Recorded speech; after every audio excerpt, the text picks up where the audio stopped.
Hello, everybody, and thank you for being on the call today. My name is Scott Abbott. I am one of the managing partners at Talevation, and I want to thank again everybody for being on the call.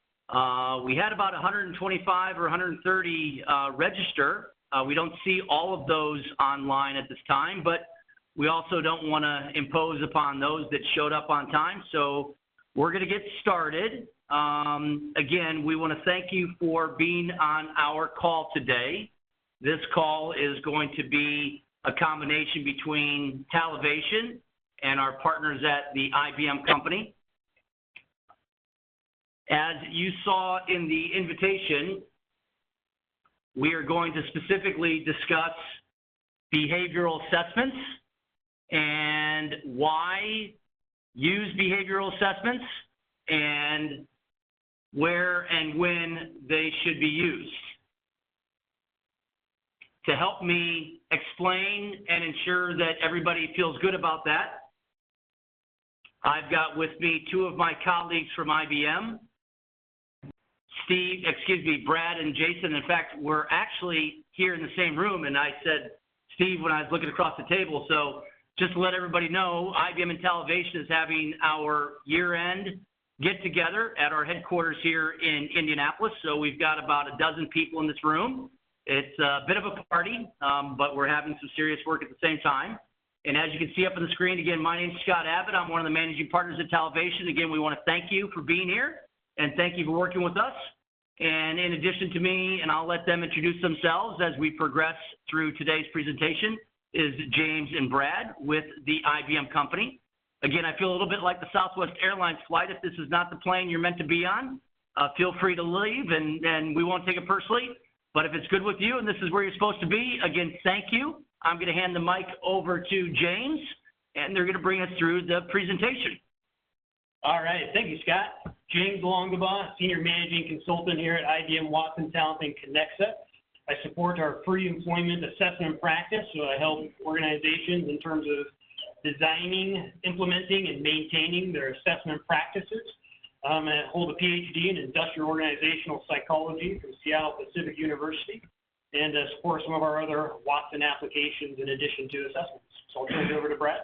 Yeah, thanks, James. Good afternoon, everybody. Thanks for joining. And as Scott alluded to, we're in a jam-packed conference room, and glad to be here. I've been traveling all week, hitting all the hot spots, Lincoln, Nebraska, and now Indianapolis, Indiana. So anyway, without further ado, let's kind of navigate through the presentation. So as we talked about, our focus here this afternoon for about 25 minutes is going to be on assessments, in particular behavioral assessments.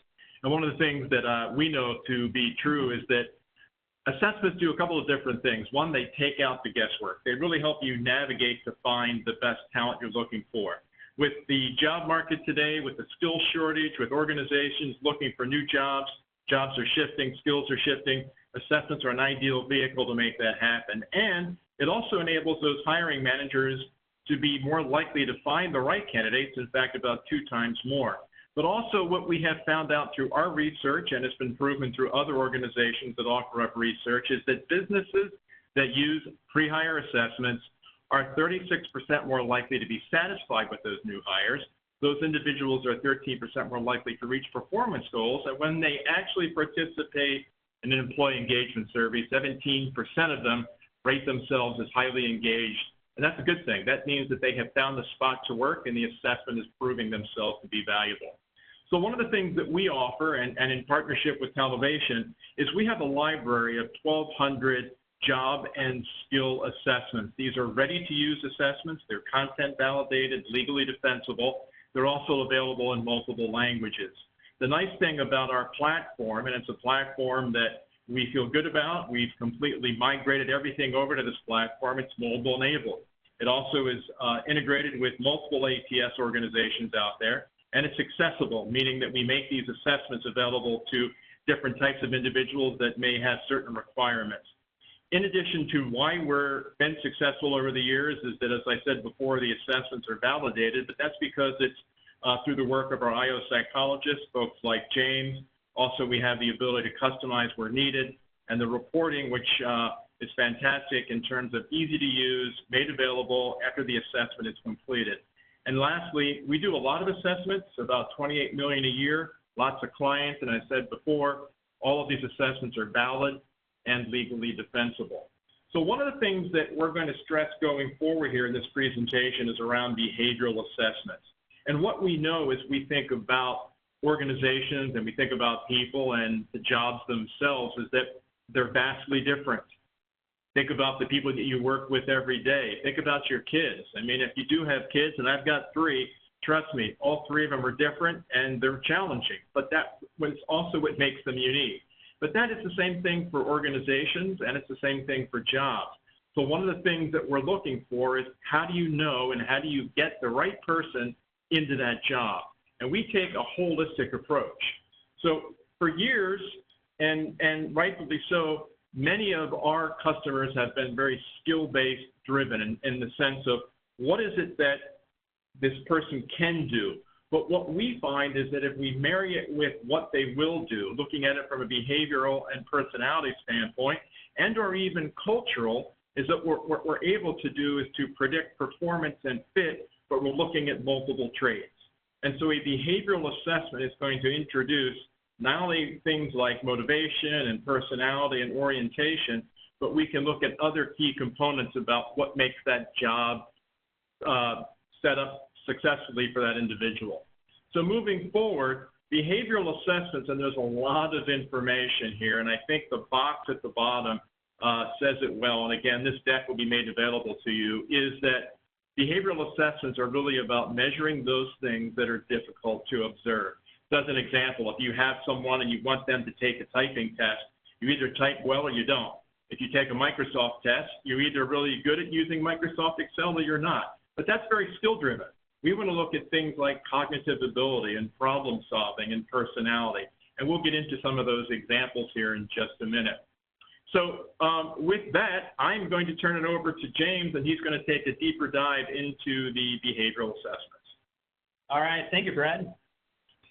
So Brad really set the stage of what behavioral assessments are and what they can do. So as you said, skill tests really help us understand kind of the observable things, something that we can actually see somebody doing from a task proficiency standpoint.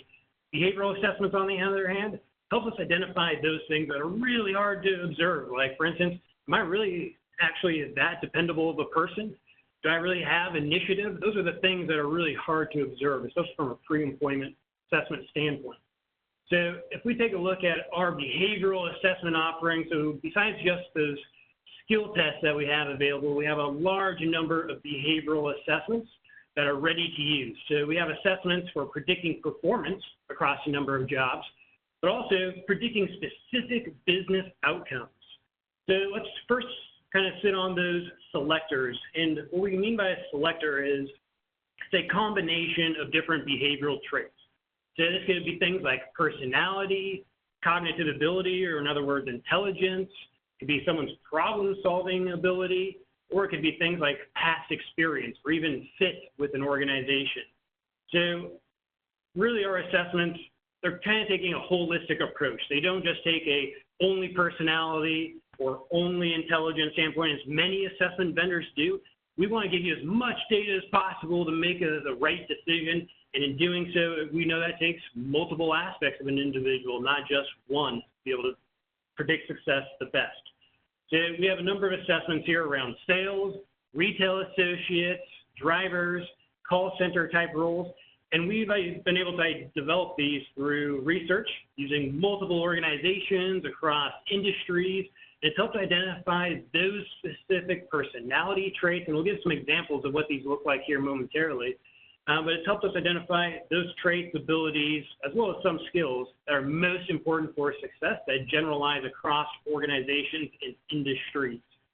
Along with kind of more of the associate, kind of entry-level hourly type roles, we also have a whole shelf of assessments for managers. So those that are more kind of general or operational type managers, those that may be managers across call centers or healthcare organizations, as well as retail and sales. They all measure different aspects of personality, cognitive ability, problem solving that are specific to these types of roles. One other assessment that's one of our newest off-the-shelf assessments to point out is our cybersecurity analyst assessment. today with more cybersecurity threats, and they're drastically increasing every day. And some of you probably ran organizations that have had cyber attacks. You know how important it is to have cybersecurity, those people who have the aptitude and ability to detect those threats. And so we just recently launched that assessment in just this year. So in addition to predicting performance across these types of roles, we can also predict outcomes. So things like customer service, sales, retention, or even employee engagement. So these are more job agnostic type assessments. They can be used across a number of different types of roles and different types of organizations and industries, and they're really meant to get at those specific types of outcomes. Aside from predicting performance or different outcomes, we also have fit assessments. And so things like job fit.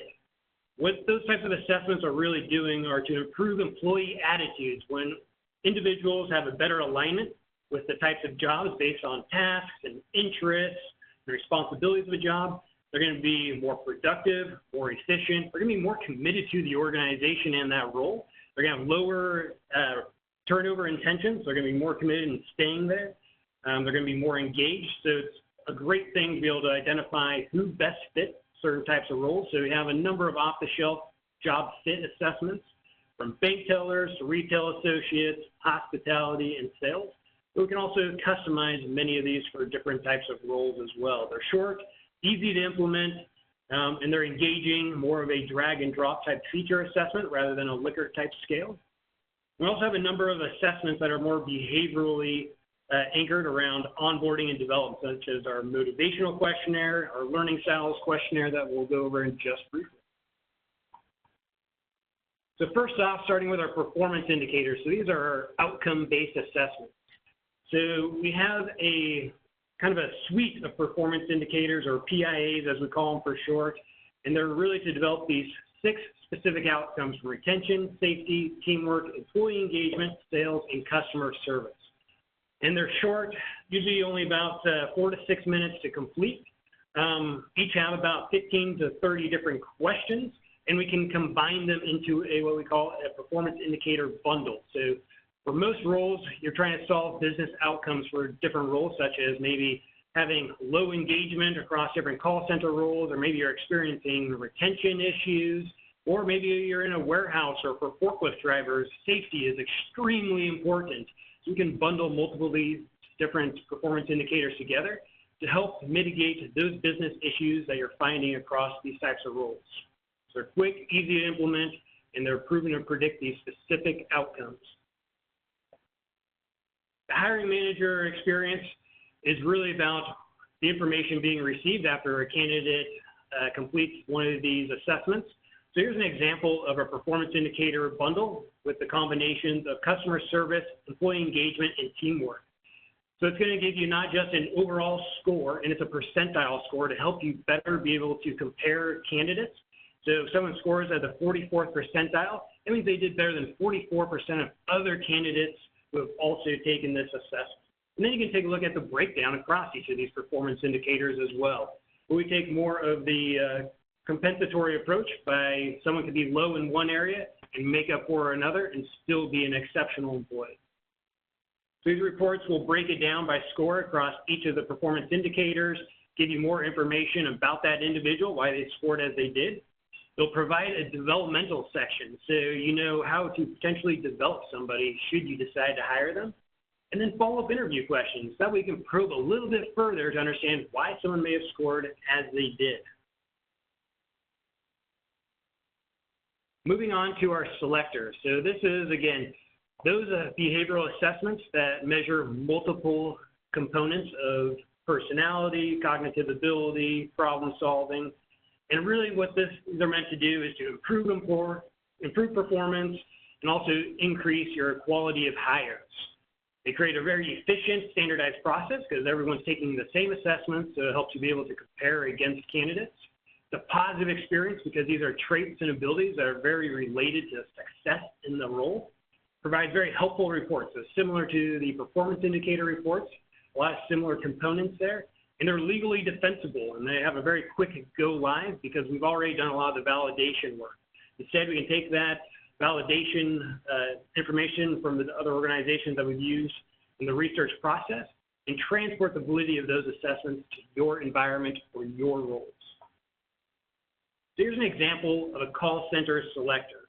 So measuring multiple traits, so like I said, personality, and what we found to be most important for call center type roles in terms of personality is having concern for others, having empathy for those individuals that they're working with, your customers, your clients, people who are also need to be dependable. They need to be able to show up on time for work. They need to come back from their breaks on time. They need to do the work that they're supposed to be doing. They need to have some initiative. They need to be able to go outside of just the box around their tasks and responsibilities. They need to be able to go a little bit further, provide some of that discretionary effort. But they also need to have self-control. We've all had that experience talking to a client where they've been, well, a little less than happy with talking with us at that moment. So you need to be able to have that self-control to be able to help calm the situation, not let your emotions take over in those instances. From a cognitive ability standpoint, we have our numerical reasoning assessment. We know that a lot of call center roles, they may be doing some basic math.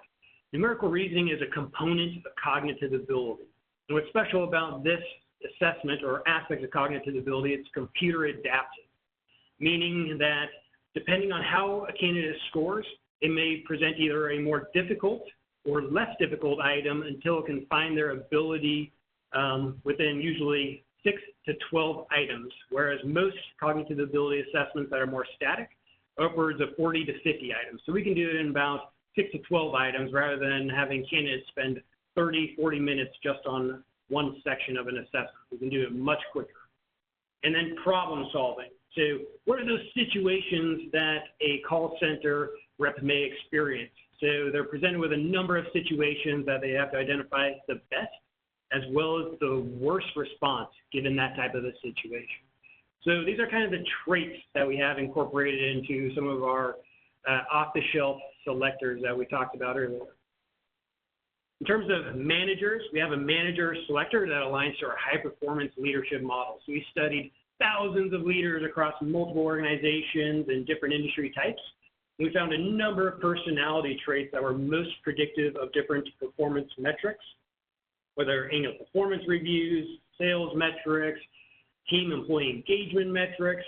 And we also found that besides just personality, numerical reasoning, so again, cognitive ability was important, as well as situational judgment or problem solving. So we present a number of situations that are pretty general to what a lot of different managers may experience. And for those different manager off-the-shelf and ready-to-use selectors that we have for different industry types, such as healthcare or call center, those situations are specifically tailored to those types of managerial roles or those types of organizations. In terms of the candidate experience, it's made to be accessible. So anyone with a disability can use any type of reasonable accommodation to complete the assessment and have an equal opportunity of completing it, just as if someone did not have any type of disability. So that kind of provides some of the simplicity to the system. We don't want someone wasting their time looking at different pictures on the screen. We really want them to focus where it matters the most, and that's the content and answering these questions accurately and appropriately so you can gauge their different behavioral components to help predict success. So in the very background is an example of personality. In the front left, we also have an example of a situational judgment test item. And then we have a couple items around our numerical reasoning assessment.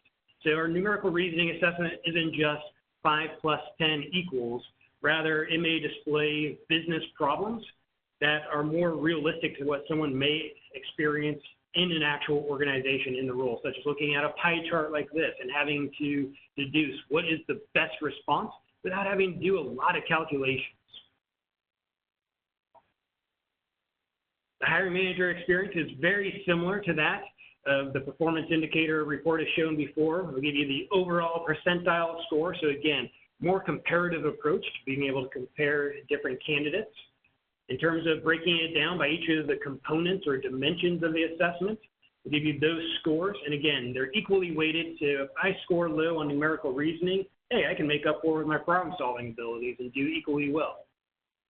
We'll break it down for you in terms of how someone scored across each of those different trait dimensions, what it means for how they scored. but we're also going to provide a development report section. So that way, if you hire this person, you're going to know how to develop them. So if they're low on initiative, you're going to know that you may need to kind of help them kind of think about what they're doing before jumping into action. We're also going to provide some follow-up interview questions that can be asked prior to making that final selection decision. Job fit. So we have a number of job fit ready-to-use assessments as we kind of provide a high-level overview. So it's an easy, quick assessment. It's engaging. It's more of a drag-and-drop approach, as you can see in the bottom left. We have a number of statements that align to the 6 job or work interest dimensions. And depending on how someone ranks these as important or unimportant to them, helps align how we can identify how well they fit with a specific role. So the report on the right is for a call center role. So we can see that this individual is very low on enterprising, yet for call center type roles, we want someone who actually is very enterprising. So we really want someone's kind of scoring across each of these work interest dimensions to kind of replicate the diagonal line going across that graph. We can also see it from more of a weak fit to a strong fit, but also the overall percentile score to help make that final selection decision for you. So what do you use after you hire somebody? What do you need to know about them? So we have a number of off-the-shelf assessments, one being our motivational questionnaire. And this is great for hiring managers to understand those people that they're hiring. What do they need to do to motivate their employees? Is someone going to be competitive? Is someone going to be more creative and having greater interests? So we're going to provide you with those top 3 motivations. We're going to provide some information around each of those motivators, things that you can do to help motivate them, but not necessarily developmental kind of feedback as we saw in those other reports or further interview questions. Rather, it just helps you understand across these 3 dimensions from the environmental, interpersonal, and interpersonal needs. How do these people kind of compare in terms of what really motivates them?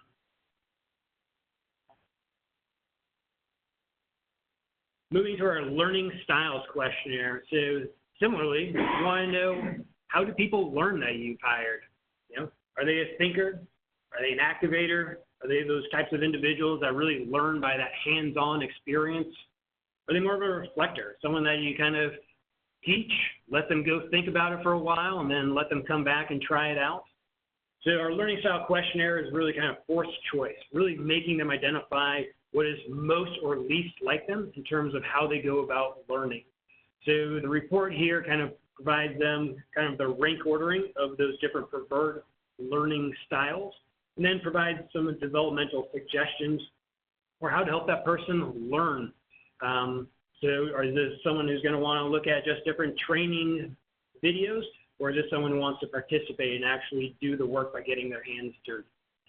So we have a number of different pre-employment assessments, but also those that are more for development, onboarding, and post-hire that can be utilized and leveraged to help you not only identify those individuals most likely to fit your role and have high levels of performance or employee engagement, but also those people who you can help develop and train.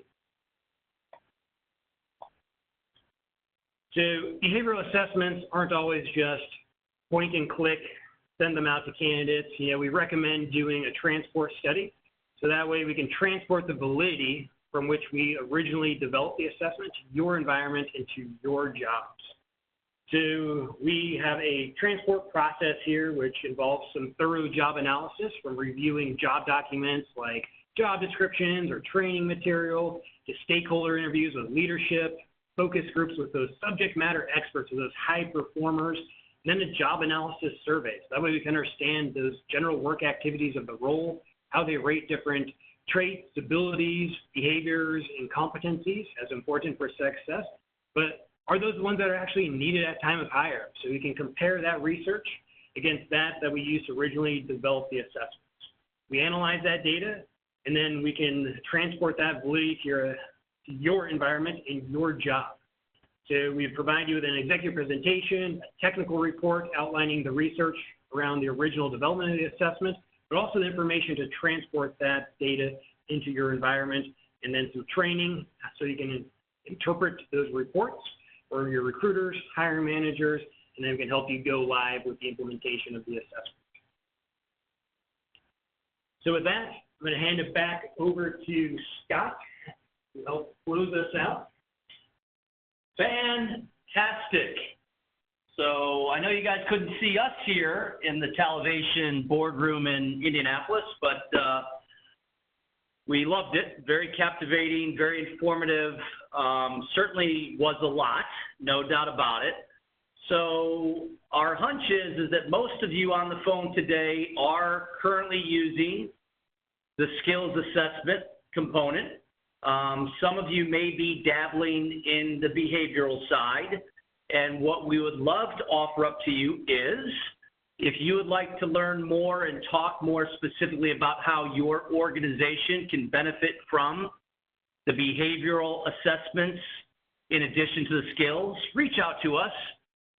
Hopefully, you know, we've got a boatload of great people around here, client success managers, Michelle, Kimberly, Carrie, Adrian, myself. Please don't be shy, don't be bashful. Reach out to your client success manager, whomever that may be. And if by chance you don't know who that is, a couple of things I'd like you to do. Go to our website, talevation.com, and take a look around and hopefully get comfortable with everything you see. You can also send us an email. In fact, what I'd like you to do is just send it directly to me. And my email is Scott, S-C-O-T-T, @talevation.com.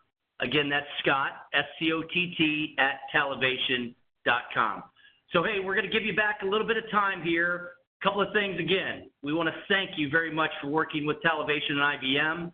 We want to make sure that you're getting the support, the service, the assistance that you need. And if not, give us a call, email, however you get to us, let us know.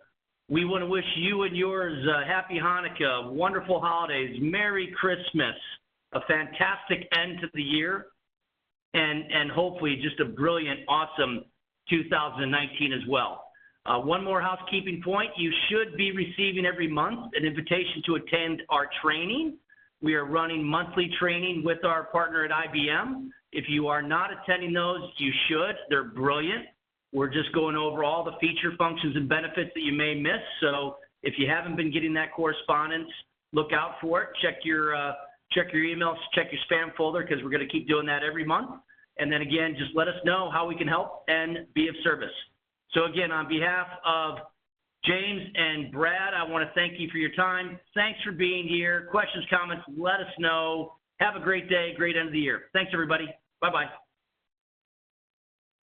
Thank you.